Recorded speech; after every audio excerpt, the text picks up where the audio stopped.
आज European union ने Strasbourg के अंदर एक मीटिंग की थी जिसमें प्राइम मिनिस्टर यूके के प्राइम मिनिस्टर कीर स्टारमर भी मौजूद थे और जो 46 नेशंस हैं जो European convention of human rights जो अपने लॉ के अंदर इंशाइन करती हैं और जिन्होंने सिग्नेचर किए हुए हैं इस मसवदे के ऊपर इसको कानून बनाया हुआ है, आज वो एग्री हो गई हैं 75 ईयर्स के बाद। ये बेसिकली ये एक मसवदा बना था, एक कानून बना था दूसरी जंग अजीम के बाद, जिसमें सबसे पहले यूके के उस टाइम की प्राइम मिनिस्टर विंस्टन चर्चिल ने साइन किए थे 1951 में।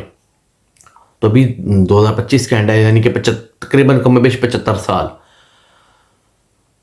यानी 75 सालों के बाद ये इतनी बड़ी चेंजेस के लिए वो चेंज के लिए एक रेडी हुए हैं। वो ये है कि इसमें आर्टिकल 8 में और आर्टिकल 3 की वो ना रीडिफाइन करेंगे इसको।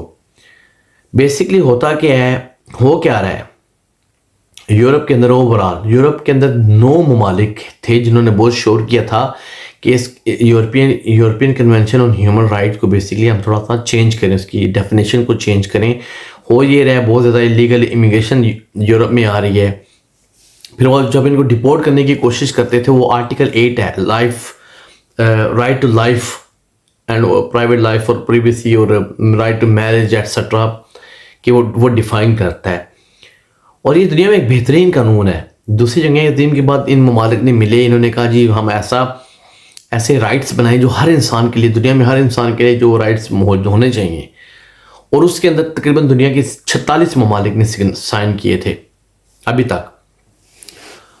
तो अभी ज़रूरत ये पेश आई है कि जिस तरह यूके के अंदर फार राइट की जो ये कंजर्वेटिव गवर्नमेंट है या रिफॉर्म की जो है ना कंजर्वेटिव पार्टी और रिफॉर्म पार्टी, ये बहुत श्योर कर रहे हैं कि यूके यूरोपीय यूनियन यानी कि यूरोपीय यूनियन से तो ऑलरेडी निकल गया, लेकिन ये चाह रहे हैं कि यूके जो है ना ACHR को टोटल निकल जाए इसमें से।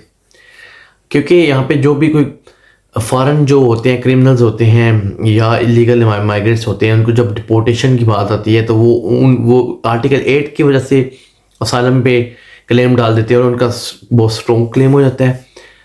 या फिर आर्टिकल 3 वो होता है बेसिकली जो प्रोसिक्यूशन होती है, जो दूसरे ममालिक में जाके अगर उसको मारेंगे, कूटेंगे, तो आर्टिकल 3 और आर्टिकल 8 की वजह से वो उनकी क्लेम्स बहुत ज़्यादा स्ट्रॉन्ग होती हैं या वो पास हो जाती हैं।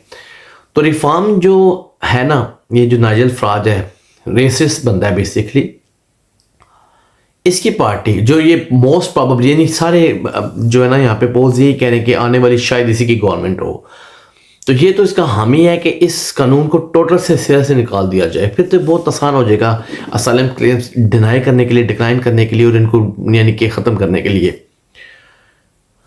तो लेबर गवर्नमेंट कह रही है नहीं, कीर स्टारमर जो कह रहे हैं हमने निकलना बिल्कुल नहीं है, अच्छी कि हम इसकी जो है ना डेफिनेशन थोड़ी चेंज कर देंगे। उससे ये होगा कि ये कह रहे हैं कि आर्टिकल 3 की डेफिनेशन कुछ ऐसी, ये ज़रा अभी मई में दोबारा नेक्स्ट ईयर मई में इनकी दोबारा मीटिंग होगी, फिर वो मसवदा तैयार होगा, फिर असल बात पता चलेगी कि क्या क्या चेंजेस आ रही हैं। लेकिन वो चाह रहे हैं जो आर्टिकल 3 है ना, जिसमें लोग कहते हैं जो मैं अपने मुल्क गया मुझे मारेंगे, तशद्दुद करेंगे, ये करेंगे, वो करेंगे, मार देंगे, गवर्नमेंट मार देगी या कोई भी पार्टी मार देगी। तो ये कह रहे हैं वो बहुत एक्सट्रीम केसेस में हम रखें, बाकी छोटी मोटी मार कूट में बिल्कुल यानी कि उसको एग्जाम्प्ट कर दें उससे। और उसके अलावा ये करें कि जो प्राइवेट लाइफ है, और राइट टू लाइफ और फैमिली लाइफ और कल्चरल वैल्यूज़ और इंटीग्रेशन वगैरह को हम आसान करें। यानी कि ये नहीं कि कोई भी बंदा यहाँ पे 2-4 महीने के लिए, 6 महीने के लिए रहा है या उसकी बीवी बच्चे यहाँ पे, तो उसको हम दे दे साइलम। तो वो थोड़ा सख्त करने की कोशिश कर रहे हैं। और मज़े की बात, खैर मज़े की क्या, अफसोस की बात है कि 46 ममालिक का वोट था कि आया कि इस मसवदे में या इस आर्टिकल में थोड़ी इसकी डेफिनेशन को चेंज किया जाए या नहीं। तो 46 के 46 ममालिक ने यस कहा है। यानी ये इतनी बड़ी बात है, 75 साल के बाद एक इतनी बड़ी चेंजिंग आने लगी है यूरोपीय यूनियन की या पूरी दुनिया में जितने भी 46 ममालिक है। ज़ाहिर है वो सिर्फ यूरोप के तो नहीं है, उसमें कई ममालिक और हैं, जिस तरह कनाडा है, ऑस्ट्रेलिया है, न्यूजीलैंड है। तो उन्होंने वोटिंग, उन्होंने जो ना इसको हक में दी है वो कि हम जो है ना इसको करते हैं। तो बेसिकली इससे होगा ये कि अगर ये उन्होंने वाकई चेंज कर दिया तो अगले साल से मई के बाद ये और मुश्किलात हो जाएंगी असाइलम सीकर्स के लिए। तो ये थोड़ी सी यानी कि तंग आई हुई हैं जो इनके मुखालिफ पार्टीज हैं ना। आप स्वीडन देख लें, आप फ्रांस देख लें, यूके देख लें। फिलहाल तो मैं 3 को ही जानता हूँ। इटली का मेरे ख्याल में इटली में भी फार राइट बहुत ज़्यादा आगे आ रहे हैं। तो इन सारे ममालिक के अंदर जो है ना एक चीज़ मुश्तरका है कि वहाँ पे जितनी भी जो इमिग्रेंट से नफ़रत करने वाली पार्टियाँ हैं वो आगे आ रही हैं। अब इन गवर्नमेंट्स को डर ये पड़ गया है कि अगर हमने इमिग्रेशन के कवानीन सख्त ना किए, स्पेशली जो इलीगल माइग्रेशन है, जो इस साल भी यूके के अंदर कम से कम 40,000 लोग आए हैं बोट्स के थ्रू। हालांकि देखा जाए तो ये गिनती के कुछ लोग हैं। दुनिया में लाखों लोग, करोड़ों लोग बेदर हुए हुए हैं, ठोकरें खा रहे हैं। लेकिन ये फार राइट पार्टी ने इतनी बड़ा हंगामा डाला हुआ है कि 40,000 लोग बोट्स पे क्यों आ गए हैं। फिर गवर्नमेंट मजबूर हो गई है, क्योंकि पोलिंग देखा जाए, पहले गवर्नमेंट कानों पे जंग नहीं थी रिंगती, लेकिन अगर आप पोल्स देखें तो फार राइट की पार्टीज बहुत ऊपर आ रही हैं। इसलिए गवर्नमेंट ने कुछ महीने पहले, आपको पता होगा, बड़ी सख्ती कर रही इमिग्रेशन के ये असाइलम सीकर्स के लिए। और उन्होंने आर्टिकल 8 तो ऑलरेडी यूके के अंदर उन्होंने उसकी डेफिनेशन उन्होंने कह दिया था, हम इसको कुछ लिमिट तक यूज़ करेंगे।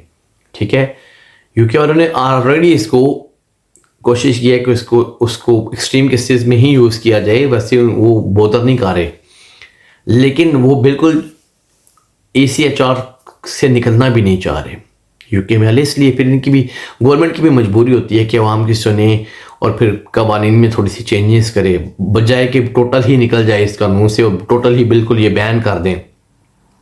क्योंकि कंजर्वेटिव जो 14 साल यूके में गवर्नमेंट करके गई है वो पार्टी, और जो रिफॉर्म पार्टी है, ये तो चाह रहे हैं टोटल निकल ही जाओ।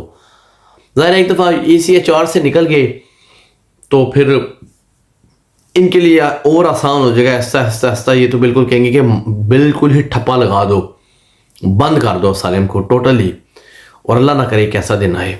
ओके, बाकी हम दुआ ही कर सकते हैं। और अपने जो लोग यहाँ पे यूरोप में हैं या यूके में हैं, वो अपने वोट से अपने वोट की ताकत से चेंज लाने की कोशिश कर सकते हैं, और तो कुछ नहीं कर सकते। और ख़बरों से अवेयर रह सकते हैं कि चल क्या रहा है इन ममालिक में, हो क्या रहा है। क्योंकि अगर हमें खबर ही नहीं पता होगी इमिग्रेंट्स को, तो हम अपने हक के लिए आवाज़ बुलंद नहीं कर सकेंगे। ओके जी, अस्सलाम वालेकुम।